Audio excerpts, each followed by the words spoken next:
Story 1.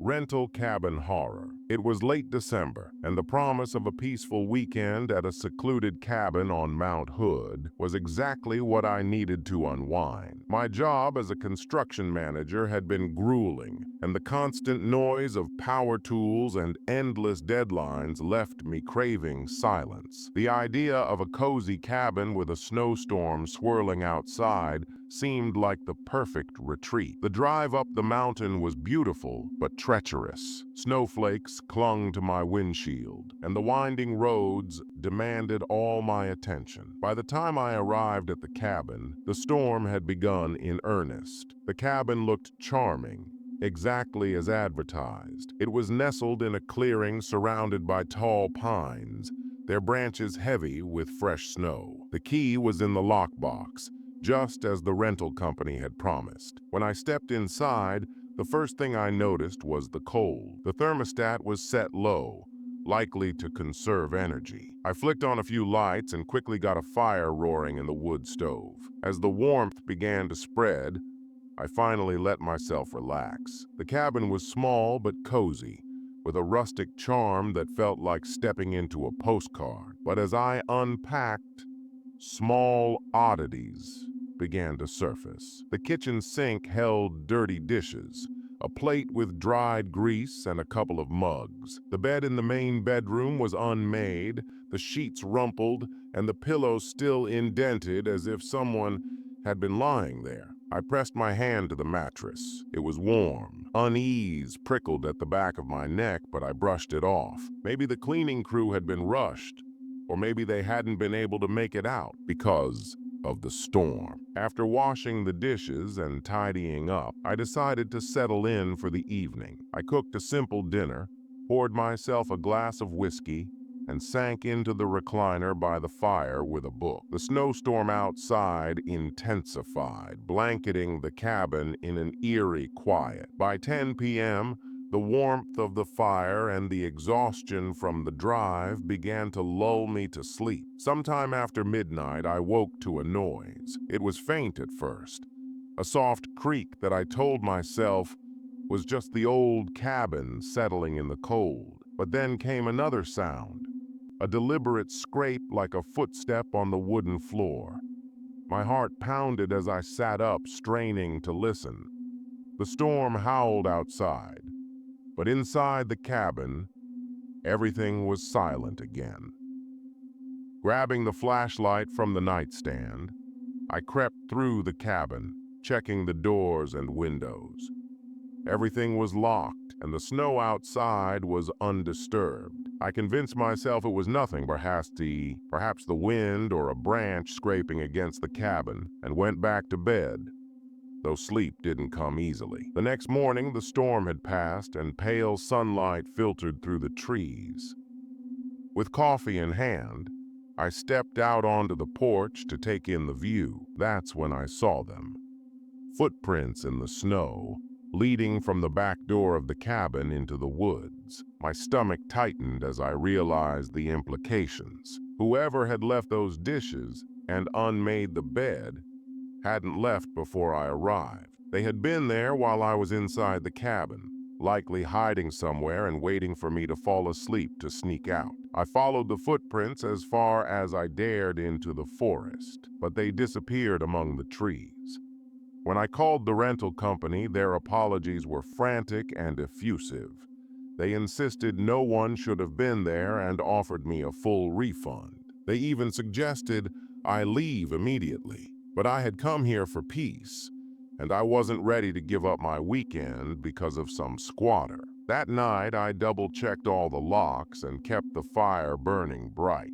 Despite the heavy-duty locks on the doors, I couldn't shake the feeling of being watched. Around midnight, I heard a noise outside, a faint crunch of snow. I stayed frozen in the recliner, flashlight in hand, listening. The sound came again, closer this time, like footsteps circling the cabin. I peered through the window but saw nothing but darkness and the faint outline of trees against the snow. When dawn broke, I packed my things and left the cabin without a second glance.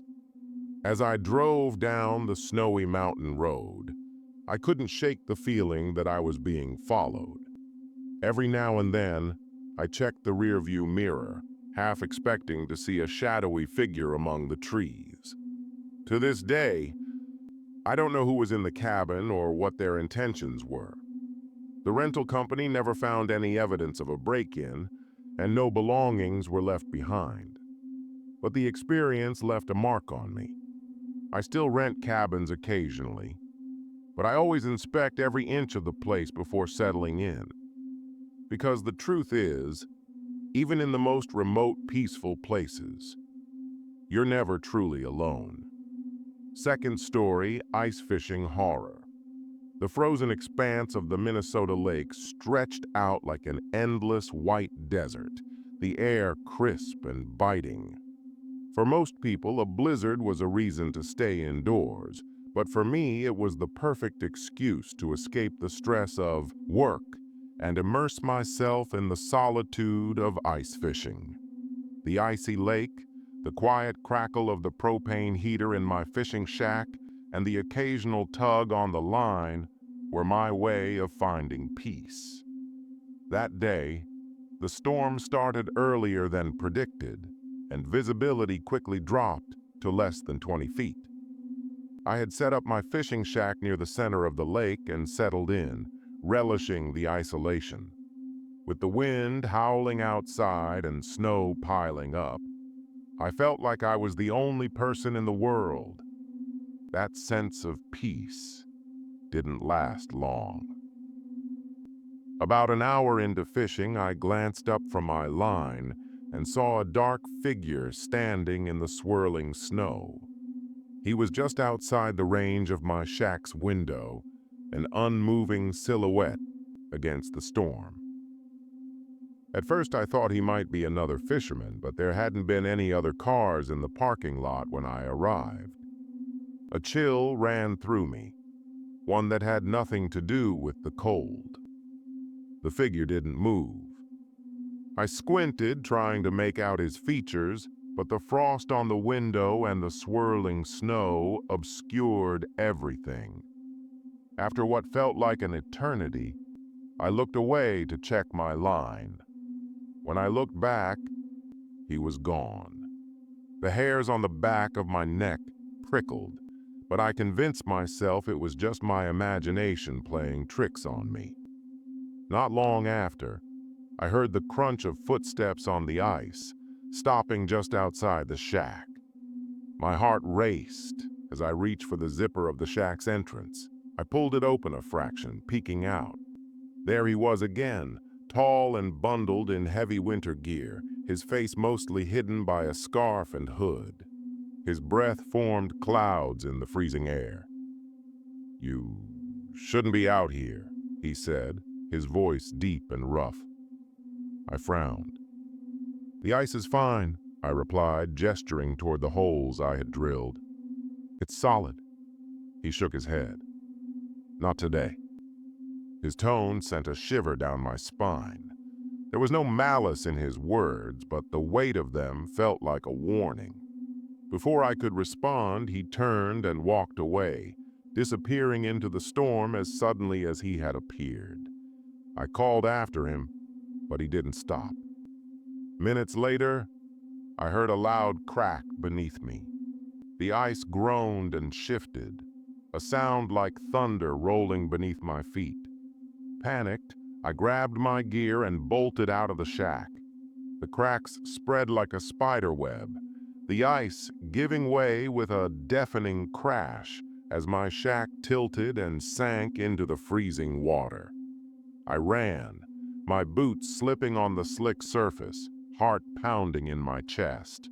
Behind me, the lake swallowed the remnants of my setup. When I reached solid ground, I turned back to see nothing but broken ice and a churning black hole where my shack had stood. The man was nowhere to be seen. I told myself it was a freak accident, but I couldn't shake the memory of his warning.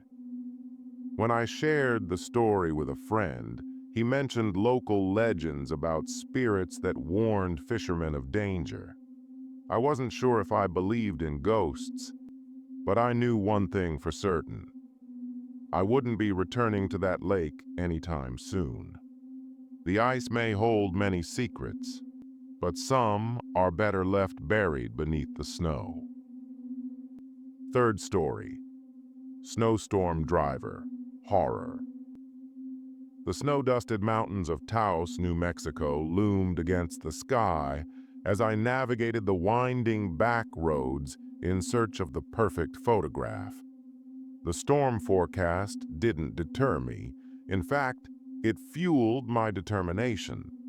A storm rolling over the Sangre de Cristo Mountains was a scene worth capturing. The snowfall became heavier as I ventured deeper into the remote roads. Visibility shrank to mere feet, and the steep drop-offs on one side of the road demanded my complete focus.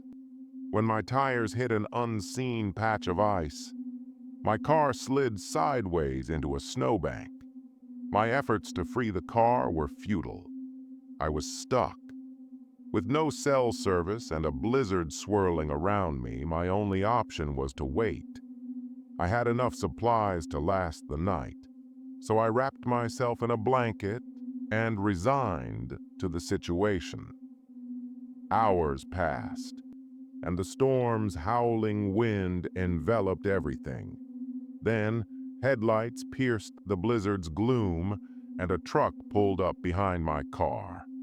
Relief surged through me as the driver stepped out, bundled in a thick coat and beanie. "You okay there?" he called out. I cracked my window. "Just stuck. I was hoping someone might come by." He nodded slowly, stepping closer. "I can give you a ride to town. It's a ways back, though. You sure you want to stay out here?" Something in his tone unsettled me. It wasn't overtly threatening, but there was a lingering weight to his words. "I think I'll wait it out," I replied, trying to keep my voice steady. His eyes lingered on me for a moment longer than I liked before he shrugged. "Suit yourself." He didn't leave immediately. Instead, he circled my car slowly, brushing his hand along the hood. My fingers hovered over the door lock button as I tracked his movements. When he stopped by my window again, his face was too close for comfort. "You sure you don't want to ride?" he asked again, his voice softer now, almost coaxing. I shook my head, not trusting myself to speak. He chuckled, a low, humorless sound, and finally walked back to his truck. But he didn't drive away. He idled a few feet behind me, his headlights glaring into my car. Every so often, his engine revved, the sound like a predator's growl. Time stretched unbearably. The truck didn't move, and I was too terrified to leave the car. My phone was useless without service, and the thought of stepping into the open, vulnerable to whatever he intended, was unthinkable. At some point, exhaustion overcame fear, and I drifted into a fitful sleep. When I woke, the truck was gone, its departure unnoticed. Dawn broke faintly over the storm's aftermath, and I managed to dig my car free with trembling hands. I drove back to town, my heart pounding with every mile.